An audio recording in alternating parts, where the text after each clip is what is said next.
Bem-vindos a mais um capítulo dessa jornada 66, onde estudamos a palavra com Deus com fidelidade. E você que está aí com a gente aí, ó, já curte e comenta Jornada 66. Nesse capítulo, o reino de Deus avança. Mas isso não significa ausência de sofrimento. Mateus 14 começa com morte, passa por milagre e termina com uma tempestade. Esse capítulo nos ensina que a soberania de Deus não elimina a dor, mas governa sobre ela. Hoje nós veremos a morte de João Batista, a multiplicação dos pães, Jesus andando sobre as águas. E no centro de tudo isso, um Cristo soberano, compassivo, digno de fé. O Evangelho de Mateus tem mostrado o crescimento do reino e também a rejeição. E agora no capítulo 14, a oposição atinge o nível mortal. João Batista é executado. O profeta que anunciou o Messias agora perde a cabeça por denunciar o pecado. E isso nos ensina algo profundo. Fidelidade a Deus não garante proteção contra a injustiça humana. Herodes manda prender João por causa de sua denúncia contra o adultério.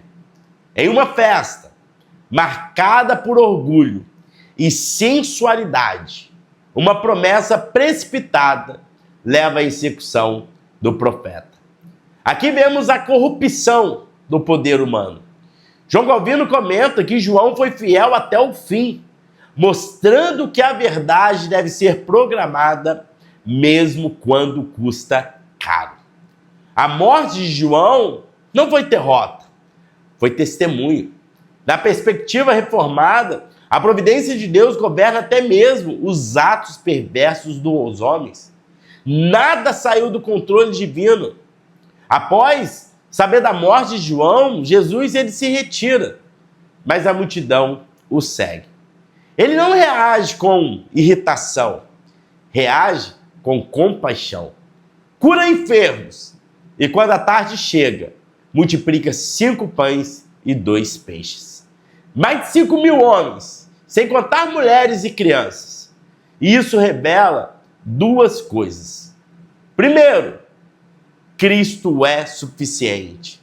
Segundo, Ele é o verdadeiro pastor. Charles Spurgeon dizia que Jesus não apenas salva a alma, mas cuida das necessidades reais de seu povo. Na teologia reformada, vemos aqui a providência particular de Deus. Ele não governa apenas o universo, ele governa detalhes. E ainda sobra 12 cestos. O reino não opera na lógica da escassez, mas da suficiência divina. E depois do milagre, Jesus envia os discípulos de barco. E então vem a tempestade. O mar na cultura judaica simboliza caos e ameaça. E Jesus caminha sobre as águas.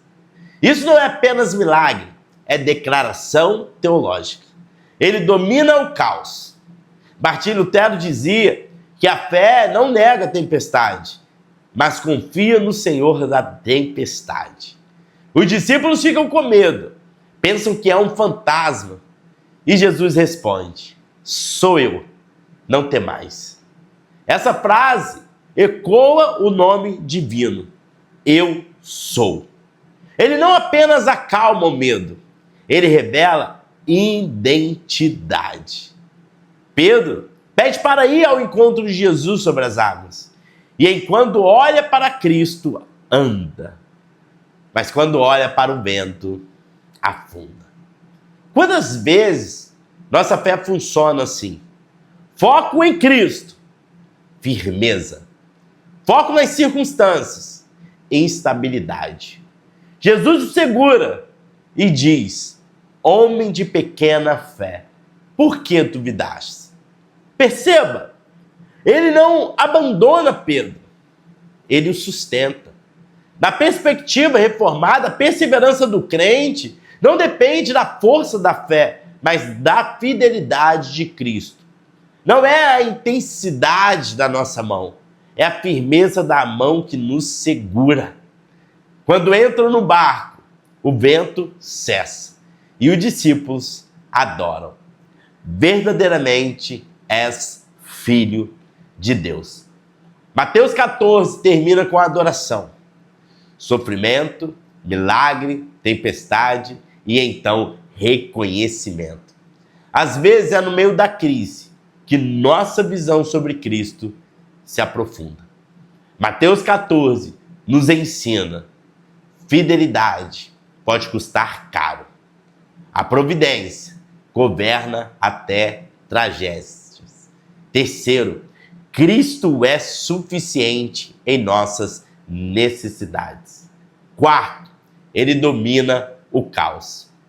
E cinco, a nossa fé é sustentada por ele. Talvez você esteja enfrentando uma tempestade. Talvez algo inesperado tenha abalado suas estruturas. Mas lembre-se, o mesmo Cristo que permite o vento é o Cristo que caminha sobre as águas. E ele não chega atrasado. Mateus 14 começa com morte, mas termina com adoração. Esse é o paradoxo do reino. Deus governa a dor, multiplica o pouco e revela sua glória na tempestade. No próximo capítulo do Evangelho de Mateus, veremos confrontos sobre tradição e pureza do coração. Porque o maior problema nunca foi externo, sempre foi interno. Se esse estudo tem edificado a tua vida, edificou você, compartilhe e não deixe de curtir. E entenda, quando o vento soprar, não olhe para as ondas, olhe para Cristo. E nos vemos no próximo capítulo. E não deixe de comentar. Jornada 66. Te espero no próximo capítulo. Que Deus abençoe.